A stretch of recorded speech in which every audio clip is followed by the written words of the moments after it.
Daredevil Season 3 is the best Netflix season of them all. There you go. Like, literally, I did my ranking of all of them when Iron Fist Season 2 came out. But now, it's just like, yeah, well, this one tops them all. This one is absolutely amazing. It is, without a doubt, amazing because of its character build-up. This built up from the emotional drama in Season 1, and then you got some more things in Season 2, and it builds all up to this amazing character and this amazing motivations that you see in Season 3. And it's amazing. It's absolutely amazing. I absolutely love this TV show. And I was taking notes about it. And it's just really, really good. And at some point I was just like, oh, that was epic. There are other points I was just like, oh, can we get to the action already? But it is a slow burn. I will say that. It's a really slow burn. But I think episode 3 is where it really kicks its gear. So I'm just saying, if you've already started binging it and you're just like, oh, this might be the worst, episode 3, I don't think I can go on. Episode 3 is the peak. So if you're just arriving on episode 3 now, it's the peak. Episode 4, you get a huge action scene. Episode 6, you get a huge action scene.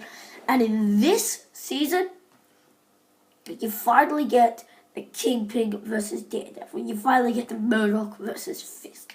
And Bullseye is kind of like caught in the mix, but he's not like conflicted between the two sides. No, but this is all-out war between Murdoch and Fisk. This is exactly how we want it from a Daredevil TV show, and this season gives it to us. There were rumors that this wouldn't be, this wouldn't be the last appearance of Charlie Cox as Daredevil, but it would be the last season. So season 3 will end like this, but I think the ending's pretty good. I'm not to complain. But overall, this is nearly perfect. This is absolutely nearly perfect. If it wasn't for that slow burn at the start, it would have been really, really perfect. And I think this factors into some of the complaints that you kind of get with most of the Netflix shows. Like, they should be 7 to 10 episodes. Like, The Defenders was paced pretty good, but ultimately it was rushing characters. And then you have an Iron Fist Season 2, which is in my top 5. After Iron Fist Season 1 was all the way down the bottom, so probably, yeah, it's most improved. But I'm going to talk about a bit more about the Iron Fist cancellation at the end of this video. But Daredevil Season 3 just tops them all. The only problem is that it has a slow burn because it has 13 episodes. I feel like they could have made it 10, like Iron Fist Season 2, but I feel like they're also getting paid, like, every episode they do, so they're just like, you know what, let's do 13 episodes. It's not little, it's not a lot, but it would give us a good fortune. And I was taking notes. I was actually taking notes while I was watching this season. And my God, I have so much notes here to talk about. We've got so much things. No spoilers, but Karen and Foggy, they really get into the action. That was something I immediately wrote down. And then episode 4, you've got the hallway fight to end all hallway fights. I know, like, all hallway fights would just be like, there was a hallway fight in every single season so far. But this is the one to end all hallway fights. This is like, if I was to rank all the hallway fights, this would be number 1. Actually, if I get around, like, a few comments saying rank the hallway fights, I will absolutely rank the hallway fights. But spoiler alert, you know which one is going to be number 1, because this one, episode 4, has the hallway fight to end all hallway fights, and I mean it. Also, Charlie Cox is just beautiful, but you've also got Vincent D'Onofrio, and he is so good. I would say he's better than season 1, by a bit, he's better than season 1. And we also need to talk about Bullseye, because Bullseye here makes a huge, huge impression. First few episodes kind of build up to what he later becomes, and literally, it is just amazing. The trailers don't spoil anything, but oh my gosh. Bullseye in this season is just, I wrote down in my notes like this great bitch going on and killing people, but I'm revising that. I'm thinking he's like the greatest person. He's like, yeah, I snapped you. Smell you later, dummy.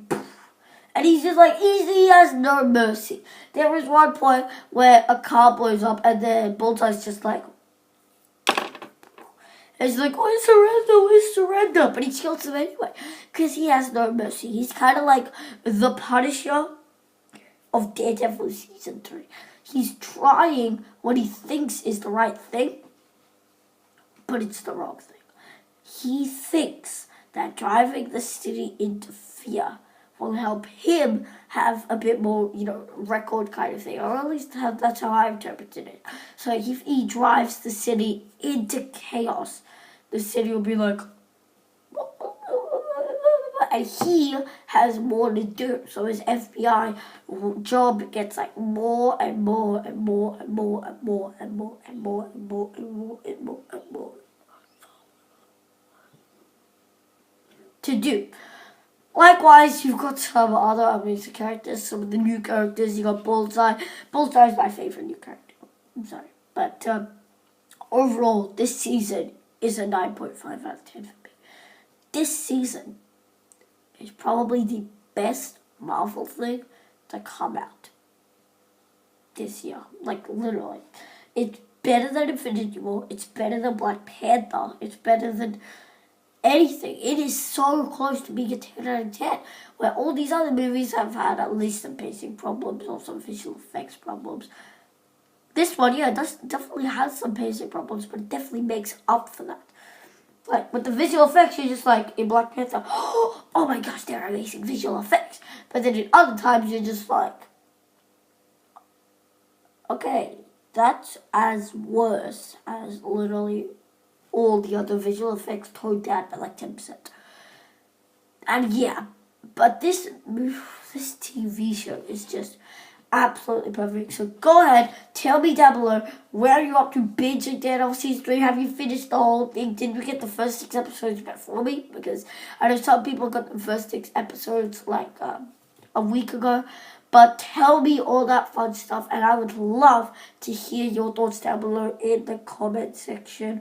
So, with that in mind, if you like talking about TV shows and movies, you just might be in the right place. So, down in the comment section is one way to talk about movies, and also in the notification squad. So, make sure you subscribe, and then join the notification squad by clicking the bell icon. But, thank you guys so much for watching, and I will see you in